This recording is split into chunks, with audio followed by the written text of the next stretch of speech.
बिस्मिल्लाहिर्रहमानिर्रहीम, अस्सलाम वालेकुम। आज मैं गोवा भारत जा रहा हूँ, जहाँ मैं पाकिस्तान का डेलीगेशन को क़ियादत कर रहा हूँ to attend the Shanghai Cooperation Organisations Council of Foreign Ministers. मेरा जाना ये वाज़ेह पैगाम भेजता है कि पाकिस्तान कितना अहमियत ये SCO को देता है और कितना सीरियसली अपना मेंबरशिप को भी लेता है। I am looking forward to engaging bilaterally उन ममालिक के साथ जो इस ऑर्गेनाइजेशन का हिस्सा है। आपका शुक्रिया। मेरा सवाल पाक ऑक्युपाइड कश्मीर को लेकर है। कश्मीर से धारा 370 खत्म होने के बाद ये माना जा रहा है कि सरकार का फोकस पाक ऑक्युपाइड कश्मीर को वापस लेने के लिए हो गया है। क्या डिप्लोमेटिक चैनल के जरिए सरकार प्रयास करेगी पाक ऑक्युपाइड कश्मीर को वापस लेने के लिए, क्योंकि आपके कलीग गृह मंत्री भी कह चुके हैं कि अब पाकिस्तान से बात होगी तो पाक ऑक्युपाइड कश्मीर पर ही होगी, तो क्या हमारा ये शिफ्ट हो गया है? सर, पाकिस्तान में पिछले 2 दिन से हिंदू सिंधियों के मंदिरों पे अटैक किए जा रहे हैं। कल एक सिंधी लड़की का वहाँ पे मर्डर हो गया और काफ़ी तोड़फोड़ मंदिरों में की जा रही है, काफ़ी मीडिया में भी आया है। भारत सरकार ने इस बहुत ही करंट इशू को किस संज्ञान में लिया? Thank you.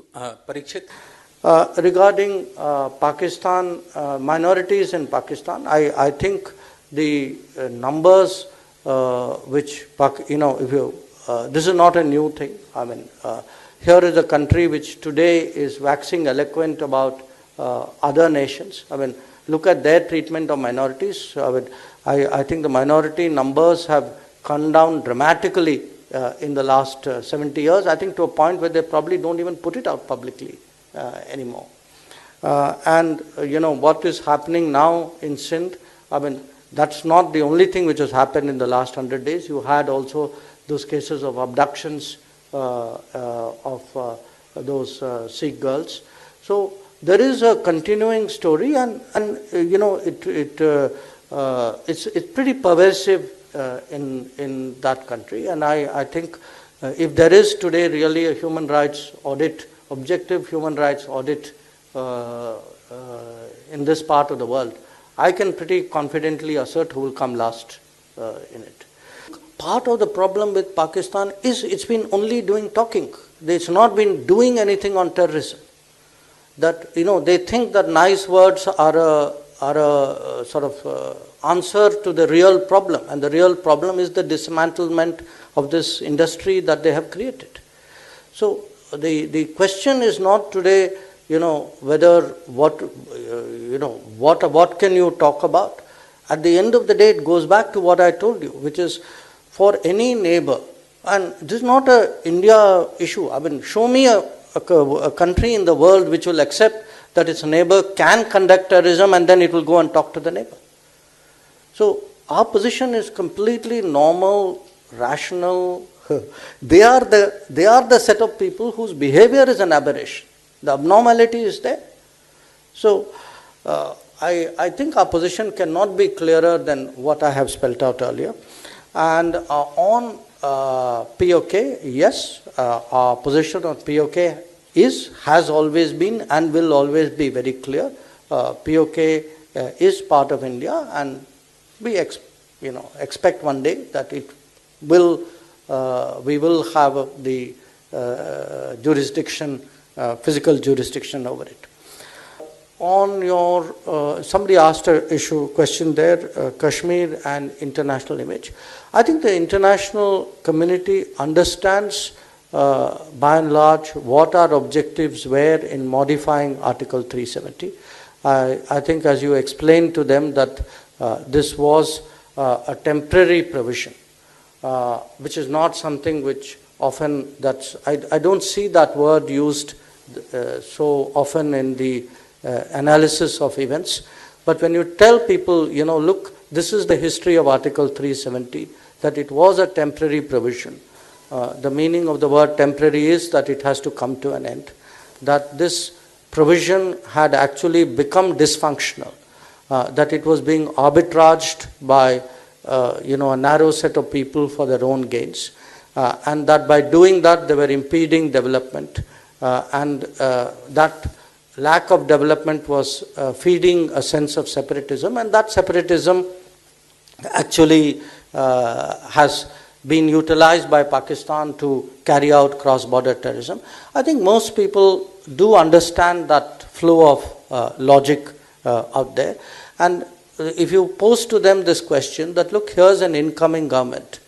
An incoming government, what does it do? It has two choices. Either it continues the policies of the last 30 odd years, and you know the casualties, the costs of all of that. So we know what didn't work for 30 years. So choice one is what did not work should be continued for the future. Or choice two is try and do something very differently and to try to change the landscape and find actually more effective answers for what is a very challenging situation. And again, if you put all of this, and they are well aware of the cross-border terrorism. I mean, there's today no country in the world which says that is not happening.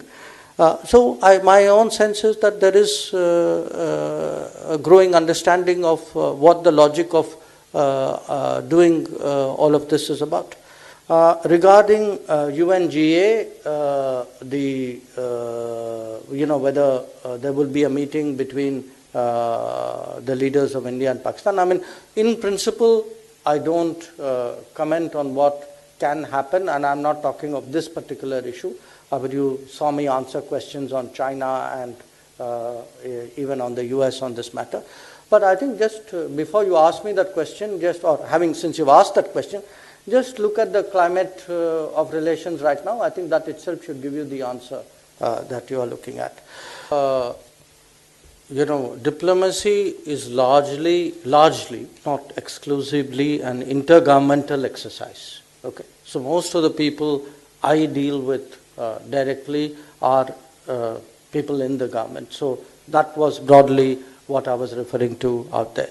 Having said that, of course, I mean, we all know how important press is, including press of other countries. So now, in terms of how the reporting is going, look, people are entitled to have views.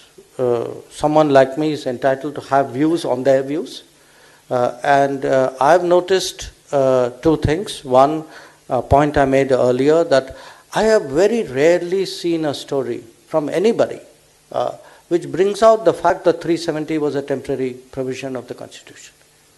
In fact, it's interesting. I mean, all of you need to Google this and see, how many people actually have reported that. Because somewhere that is at the heart of the issue. Similarly, it's made out sometimes as though we did something on August 5th which terribly complicated a situation, with the assumption that things were normal and happy before August 5th. Now, you all know the situation in Jammu and Kashmir before August 5th. And I mean, yesterday before the Honorable Supreme Court, I mean, government laid out the situation with very graphic and very disturbing numbers.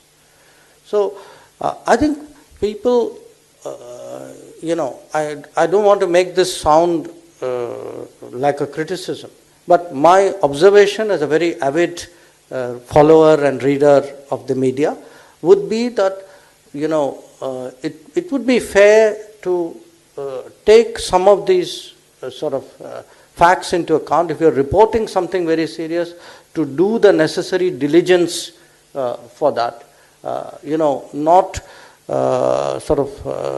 make sweeping judgments necessarily based on what is a momentary impression